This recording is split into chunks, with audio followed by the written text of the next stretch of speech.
അശ്വതി, ആ ഞാൻ ഇറങ്ങുകയാണേ. ഉച്ചയ്ക്ക് ഞാൻ ചിലപ്പോഴേ ഉണ്ടാവുള്ളൂ. ചിലപ്പോ പ്രദീപിന്റെ കൂടെ സൈറ്റ് വരെ ഒന്ന് പോകേണ്ടി വരും. മാളു എന്തെടുക്ക്? അവള് റൂമിലുണ്ടാവും.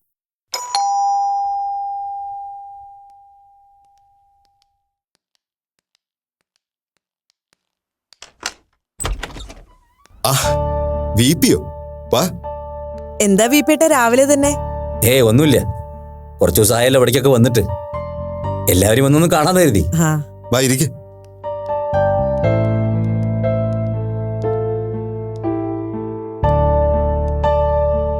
പിന്നെ വീട്ടിലെ വിശേഷങ്ങളൊക്കെ അറിഞ്ഞു കാണുമല്ലോ അല്ലേ? അപ്പോ തിരിച്ചു വന്ന കാര്യല്ലേ? അതെ അതെ, ആള് പറഞ്ഞിരുന്നു. ഞങ്ങൾ അങ്ങോട്ടൊന്ന് വരണമെന്ന് കരുതിയിരിക്കുകയായിരുന്നു. അല്ലേ അശ്വതി? നിങ്ങൾ ഈ പറച്ചിൽ മാത്രമല്ലേ ഉള്ളൂ, അല്ലാതെ അശ്വതി മുരളി അങ്ങോട്ട് വന്നിട്ട് എത്ര നാളായി?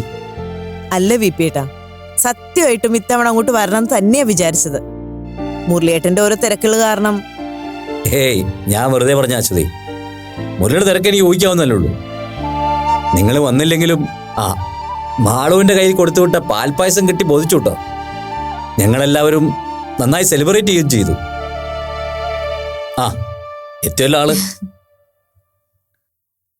സത്യം പറഞ്ഞ അപ്പുവിന്റെ തിരിച്ചുവരവിന് പ്രധാന കാരണം മാളു കേട്ടോ. അങ്കിളെന്താ രാവിലെ? വെറുതെ. കൂട്ടുകാരി തിരിച്ചു വന്ന സന്തോഷം നീയായിട്ട് മാത്രം പങ്കുവെച്ചാ പോരല്ലോ, ഇവരെ കൂടി അറിയിക്കണല്ലോ. സോറി, കൂട്ടുകാരിയല്ലല്ലോ, ഇപ്പൊ കൂട്ടുകാരനാണല്ലോ.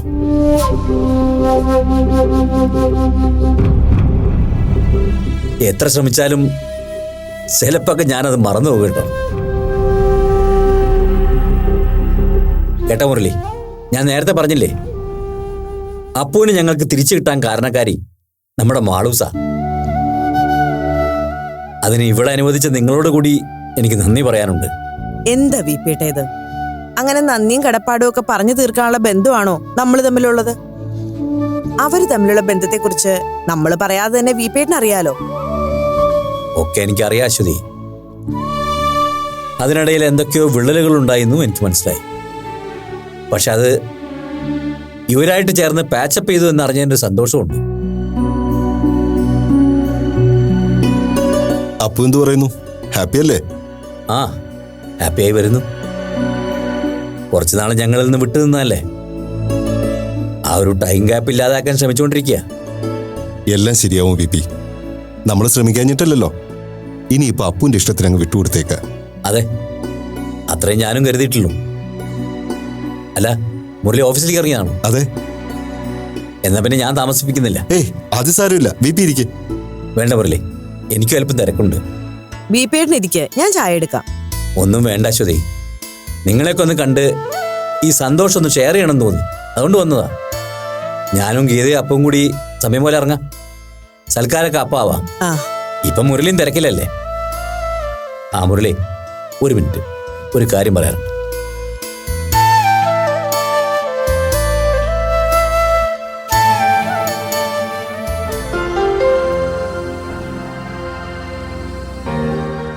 എന്താ വിപി, എന്താ പറയാനുള്ളത്? ശേഷിക്കുന്ന ഓർമ്മകൾ വെച്ച് ഞാൻ നമ്മുടെ പഴയ ജീവിതത്തെക്കുറിച്ച് ആലോചിക്കാറുണ്ട് മുരളി. നമ്മൾ രണ്ട് കുടുംബങ്ങൾക്കും ഒരു മനസ്സായിരുന്നു.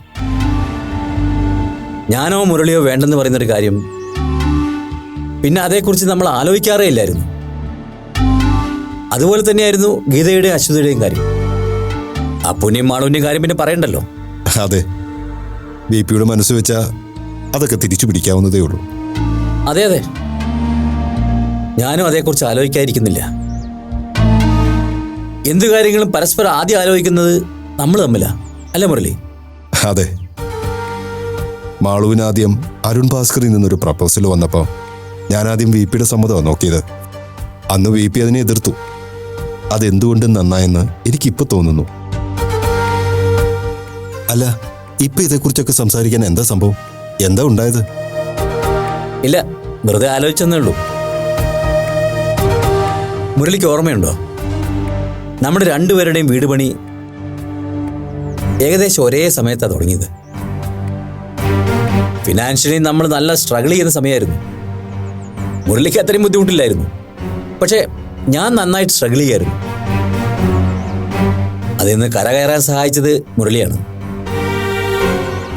അശ്വതിയുടെ പേരിലുള്ള ഒരു പ്രോപ്പർട്ടി പ്ലഡ്ജ് ചെയ്ത് എനിക്കന്ന് മുരളി വലിയൊരു എമൗണ്ട് കടമായി തന്നു. അതാണോ കാര്യം? ആ കടമൊക്കെ പറഞ്ഞ സമയത്തിന് മുമ്പേ വി പി വീട്ടിയല്ലോ. പണം അതിനല്ലേ വി പി? വേണ്ടപ്പെട്ടവർക്ക് ആവശ്യം വരുമ്പോൾ സഹായിക്കേണ്ടത് നമ്മളല്ലേ? ഷുവർ, അതൊക്കെ എനിക്ക് മനസ്സിലാവും. പക്ഷേ മുരളിയുടെ കയ്യിൽ നിന്ന് ആ പണം വാങ്ങുമ്പോൾ അത് വാങ്ങണോ വേണ്ടേ എന്നുള്ളതിനെ കുറിച്ച് ഞാൻ എൻ്റെ ഭാര്യയോട് ഡിസ്കസ് ചെയ്തിരുന്നു. അശ്വതിയുടെ പൂർണ്ണ സമ്മതം വാങ്ങാനും ഞാൻ മുരളിയോട് ആവശ്യപ്പെട്ടിരുന്നു.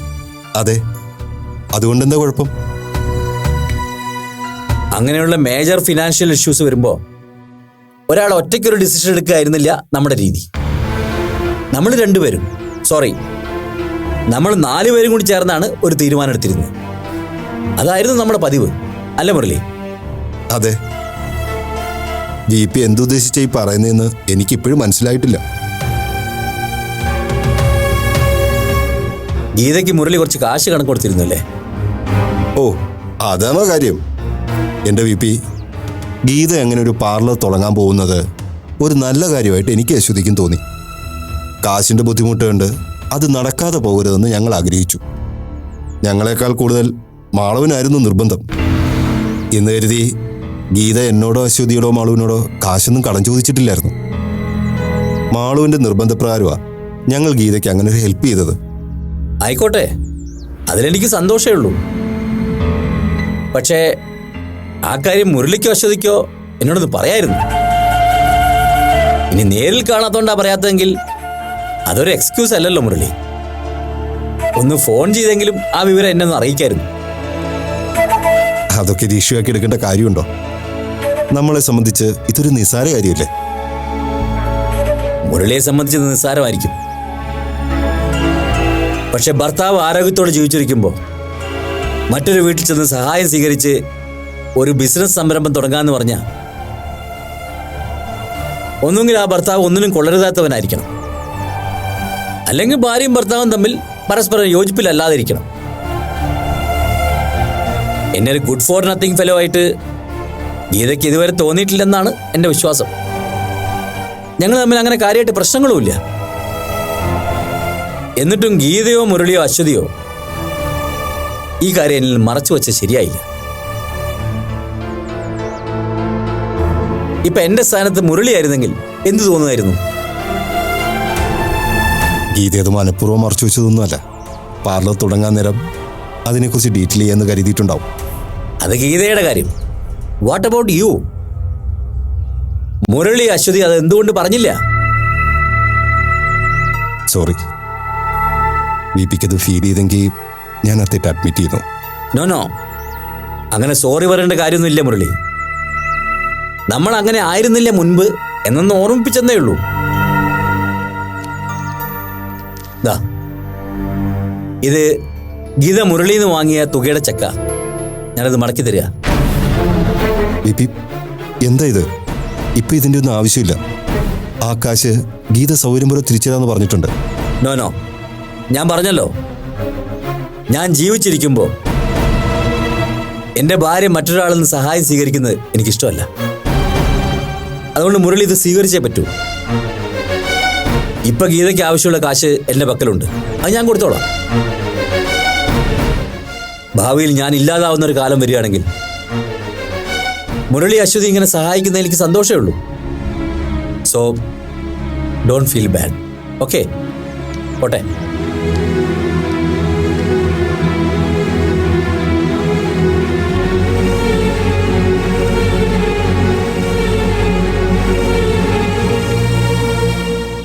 ഇതിലിപ്പോ ഇത്ര അത്ഭുതപ്പെടാനൊന്നും ഇല്ല മുരളിയേട്ടാ.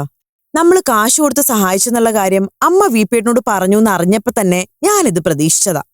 അമ്മ അത് വി പിയോട് പറഞ്ഞ കാര്യം നീ എന്താ അശ്വതി എന്നോട് പറയാറുന്നത്? അതറിയുമ്പോ മുരളിയേട്ടന് വിഷമാവല്ലോ എന്ന് കരുതിയിട്ടാ ഞാൻ പിന്നെ അതേക്കുറിച്ച് സംസാരിക്കാതിരുന്നത്. അല്ല, അതിപ്പോ മുരളിയേട്ടനോട് പറഞ്ഞിട്ടും പ്രയോജനമൊന്നുമില്ലല്ലോ. വീപ്പേട്ടന് ആ കാശ് മടക്കി തരിക തന്നെ ചെയ്യുമായിരുന്നു. അതല്ലെന്നേ, എന്തുകൊണ്ട് ഈ കാര്യം വി പിയോട് പറഞ്ഞില്ല എന്ന് അയാൾ ചോദിച്ചപ്പോ എനിക്കൊരു മറുപടി ഇല്ലാതായിപ്പോയി. അമ്മ എങ്ങനെ പറഞ്ഞ കാര്യം ഞാൻ അറിഞ്ഞിരുന്നെങ്കിൽ ഞാൻ ഇൻഡയറക്റ്റ് ആയിട്ടെങ്കിലും ഈ കാര്യം വി പിയോട് സൂചിപ്പിച്ചേനെ. തന്നെയല്ല, വി പിയോട് ഈ കാര്യം സൂചിപ്പിക്കാൻ ഗീതയോട് മുൻകൂർ പറയുകയും ചെയ്തേനെ. പോട്ടെ, ഇനിയിപ്പോൾ ആ കാര്യം പറഞ്ഞിട്ട് എന്താ കാര്യം? അപ്പൊ വി പി ഏട്ടന്റെ ഈ ദുരഭിമാനമൊന്നും ഇപ്പോഴും മാറിയിട്ടില്ല അല്ലേ? അത്രയ്ക്ക് അഭിമാനിയായിരുന്നെങ്കിൽ ഗീതേച്ചി ഇങ്ങനെ ഒരു കാര്യം പറയുമ്പോ തന്നെ അതിനെ സപ്പോർട്ട് ചെയ്യും, അതിനു വേണ്ട ഫിനാൻഷ്യൽ കാര്യങ്ങൾ അറേഞ്ച് ചെയ്യുകയല്ലേ വേണ്ടിയിരുന്നത്. ഇതിപ്പോ സഹായിച്ച നമ്മളെന്തോ കുറ്റം ചെയ്ത പോലെ ആയില്ലേ? ഇനിയിപ്പോൾ ഇതൊക്കെ ഗീത അറിയുമ്പോൾ അതൊരു ഇഷ്യൂ ആയി വളരുമോ എന്ന് എൻ്റെ പേടി. അമ്മയ്ക്കിപ്പോ സമാധാനം ആയല്ലോ, ഓരോ കുരുക്കുകൾ ഉണ്ടാക്കി വെച്ചിട്ട്. അല്ലേ, ഞാൻ എന്ത് ചെയ്തെന്നാ അശ്വതി പറയുന്നത്? നിങ്ങൾ കാശ് കൊടുത്ത് സഹായിച്ച കാര്യം പണിക്കരോട് പറഞ്ഞത് തെറ്റായെന്ന് എനിക്കിപ്പോഴും തോന്നുന്നില്ല. പിന്നെ അതുകൊണ്ടാണല്ലോ വി പി ഏട്ടൻ ആ കാശ് അറിഞ്ഞ അപ്പ തന്നെ മടക്കി കൊടുത്തത്. ആഹാ, ഇതിനിടയിൽ അങ്ങനെ ഒരു സംഭവം ഉണ്ടായോ? അതെന്താ നീ എന്നോട് പറയാതിരുന്നത്? അത് ശരി, അപ്പൊ പണിക്കരുടെ കൈ കാശില്ലാഞ്ഞിട്ടൊന്നും അല്ല ഭാര്യയെ സഹായം ചോദിച്ച് നിരപ്പേ വിടുന്നത്. അത് കൊള്ളാലോ. ആ, ഏതായാലും നമുക്ക് കിട്ടാനുള്ള ഇങ്ങ് കിട്ടിയല്ലോ. ഇനി നീ പറ, ഞാനത് പണിക്കരോട് പറഞ്ഞത് ശരിയാണോ തെറ്റാണോ എന്ന്. വി പിയുടെ കൈ കാശ് ഉണ്ടാവുകയോ ഉണ്ടാതിരിക്കുകയോ ചെയ്യട്ടെ, ഇത് ഗീതയ്ക്ക് പേഴ്സണലി നമ്മൾ കൊടുത്ത് സഹായിച്ച കാശല്ലേ, അതും അവരിങ്ങോട്ട് ആവശ്യപ്പെടാതെ. എന്റെ മുരളി, ഞാനിപ്പൊ ചെയ്യുന്നതും പറയുന്നതും ഒക്കെ നിങ്ങൾക്ക് വിവരക്കേടായിട്ട് തോന്നും. പക്ഷെ ഞാൻ ചെയ്തതായിരുന്നു ശരിയെന്ന് നാളെ ഒരു കാലത്ത് നിങ്ങൾക്ക് ബോധ്യപ്പെടും. ദേ, പണത്തിന്റെ പേരിൽ രക്തബന്ധത്തിലുള്ളവർ പോലും കത്തിയും കൊടുവാളും എടുക്കുന്ന കാലമാ. അതിനിടയിൽ പഴയ സൗഹൃദമെന്നും പറഞ്ഞ് ഇതുപോലുള്ള സഹായത്തിനിറങ്ങി പുറപ്പെട്ട കൈയിരിക്കുന്ന കാശും പോവും, മാനക്കേടും മിച്ചം. അതാ അനുഭവം. അമ്മ പറഞ്ഞത് ശരിയാ, കയ്യിലിരുന്ന കാശ് കിട്ടിയെങ്കിലും മാനം കെടാനുള്ളത് കെട്ടും. പോട്ടെ, ഇനി അതിൻ്റെ പേര് ഇവിടെ ഒരു ചർച്ച വേണ്ട. ഇനി ഒരു ഉപകാരം ചെയ്യണം, തൽക്കാലം ഈ കാര്യം ആളുവിനോട് പറയാൻ നിൽക്കരുത്. അവൾ അറിഞ്ഞ ആകെ വിഷമാവും.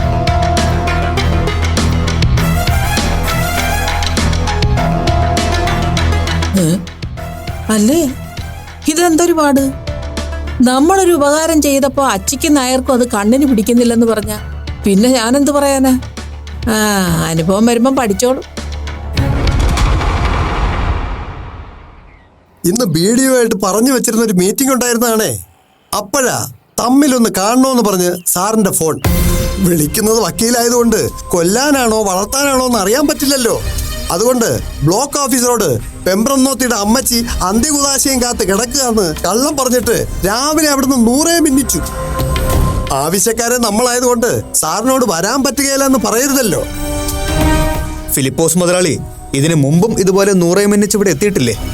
അതുകൊണ്ട് ഈ മിന്നിക്കൽ ഒരു വിഷയമായി കാണില്ല.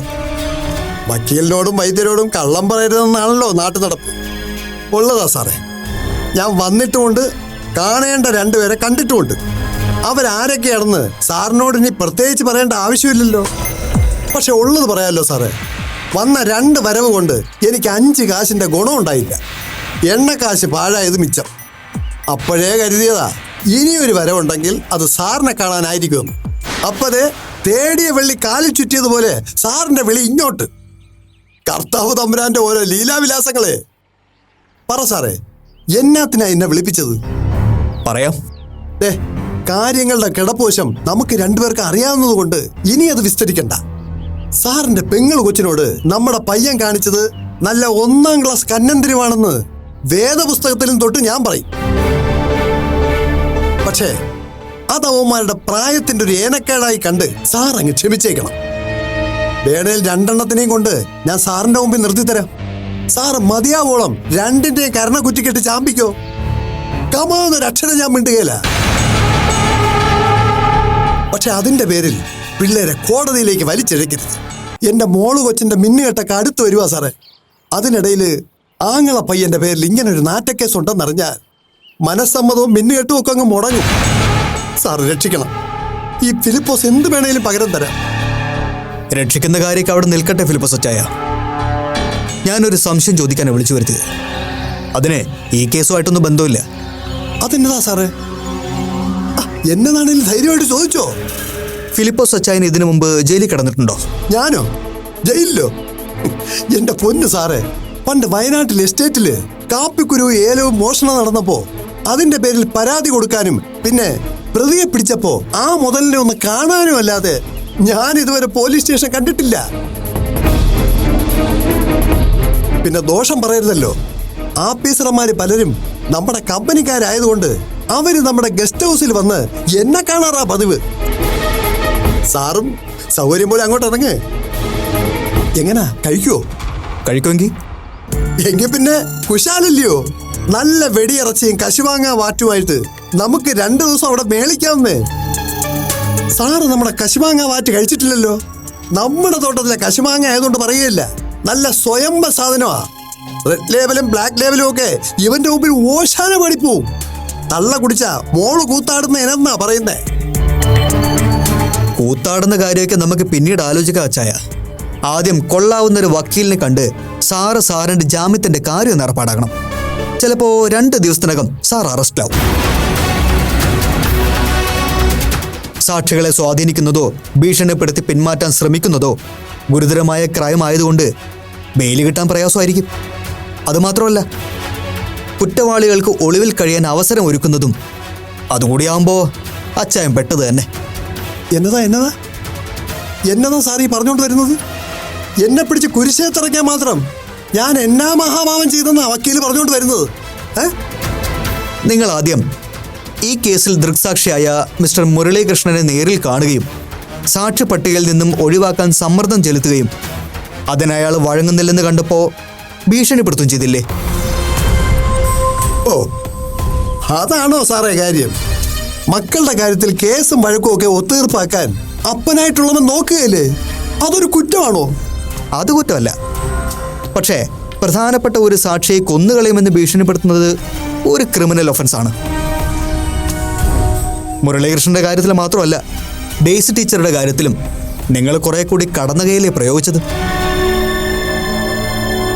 അവരുടെ മോനെ കൊല്ലുവെന്നോ, കുഴിമാടത്തിൽ മണ്ണിടിക്കുമെന്നോ, മരുമോളെ കൊണ്ട് വിധവാ പെൻഷൻ വാങ്ങിപ്പിക്കുമെന്നോ, അങ്ങനെ ഒരുപാട് കാര്യങ്ങൾ ടീച്ചറോട് പറഞ്ഞല്ലോ ഫിലിപ്പോസ് അച്ചായൻ. അപ്പോ സാറെല്ലാം വിസ്തരിച്ച് അറിഞ്ഞിട്ട് വിളിപ്പിച്ചതാ എന്നെ, അല്ലേ? അതേല്ലോ. വിളിപ്പിച്ചത് സാക്ഷിയെ സ്വാധീനിക്കാൻ ശ്രമിച്ചതിനും വിധവയായ ഒരു പ്രായം ചെന്ന സ്ത്രീയെ അവരുടെ വീട്ടുപടിക്കൽ തടഞ്ഞു നിർത്തി ഭീഷണിപ്പെടുത്തിയതിനും നിങ്ങളെ പ്രതി ചേർത്ത് ഒരു കേസ് കൂടി കൊടുക്കുന്ന സന്തോഷ വാർത്ത അറിയിക്കാനാണ്. യോഗം ഉണ്ടേലേ മോന് മുൻപേ ജയിലിൽ കയറാനുള്ള ഒരു യോഗം ഫിലിപ്പോസ് അച്ചായൻ ഉണ്ടെന്ന് തോന്നുന്നു. അനിയാ വക്കീലേ, പ്രായം കൊണ്ട് നോക്കിയാലും പണം കൊണ്ട് അളന്നാലും നിന്നേക്കാൾ കൂടുതൽ പെരുന്നാൾ കണ്ടവനായി ഫിലിപ്പോസ്. ഞാൻ പറഞ്ഞല്ലോ, എന്റെ ചെറുക്കനെ ജയിലിൽ കയറ്റാതിരിക്കാനുള്ള ഏത് വഴിയും ഞാൻ നോക്കും. ഇനി അതിന്റെ പേരിൽ നീ കേസല്ല കൊലക്കേർ വാങ്ങി തന്നാലും ഈ ഫിലിപ്പോസിന് അത് വെറും ഗോതമ്പുണ്ടയാ. അതുകൊണ്ട് അനിയാ, നിന്നോടും നിന്റെ പെങ്ങളു കൊച്ചിനോടുമുള്ള സ്നേഹം കൊണ്ട് പറയുക, മാന്യമായിട്ടാണേൽ ഫിലിപ്പോസ് മാന്യനാ, മിശിഹായെ പോലെ മനസ്സുള്ളവനാ. പക്ഷെ ഇടഞ്ഞാൽ ഫിലിപ്പോസ് പിശാചാണ്. പിലാത്തോസിനെ പോലെ നിന്റെയും നിന്റെ പെങ്ങളു കൊച്ചിന്റെയും രക്തത്തിൽ എനിക്ക് പങ്കില്ലാന്ന് പറഞ്ഞ് ഞാനങ്ങ് കൈയെഴുതും, പറഞ്ഞേക്കാം. എന്നിട്ട് നിന്നേക്കാൾ വലിയ കോട്ടിട്ട വക്കീലിനെ ഞാനിങ്ങി പർച്ചേസ് ചെയ്യും. ബാക്കിയൊക്കെ അയാൾ നോക്കിക്കൊള്ളും, അല്ല പിന്നെ. എന്നാലും വക്കീലേ, ഇത് പറയാൻ വേണ്ടി എന്നെ ഇത്രയും ദൂരം വണ്ടി ഓടിപ്പിക്കേണ്ട വല്ല കാര്യം ഉണ്ടായിരുന്നു? ഒന്ന് വിളിച്ചു പറഞ്ഞാൽ പോരായിരുന്നോ? വെറുതെ ബ്ലോക്ക് ഓഫീസറെയും മെനക്കെടുത്തി. അപ്പൊ ഇത്തവണത്തെ എണ്ണക്കാശും പാമ്പ് നക്കിയ പൈനാപ്പിൾ പോലെ ആയി. പിന്നെ അച്ചായ, എന്താനിയാ? നന്ദിയുണ്ട് കേട്ടോ. അച്ചാൻ്റെ ഈ പ്രകടനം മുഴുവൻ ദേ എൻ്റെ ഈ മൊബൈൽ ക്യാമറയിൽ ഭദ്രമാക്കി തന്നതിന്. ഓഡിയോയുടെയും വീഡിയോയുടെയും ക്ലാരിറ്റി ഒന്ന് പരിശോധിച്ചിട്ട് ഞാൻ വിളിക്കാം. എന്തെങ്കിലും പോരായ്മ ഉണ്ടെങ്കിൽ ഒരു വരവ് കൂടെ വരേണ്ടി വരും കേട്ടോ. പേടിക്കണ്ട, എണ്ണക്കാശ് ഞാൻ തരാം. ശരി എന്നാ വിട്ടോ. 100 മിന്നിച്ചോ. ചിലപ്പോൾ ബ്ലോക്ക് ഓഫീസർ വെയിറ്റ് ചെയ്യുന്നുണ്ടാവും.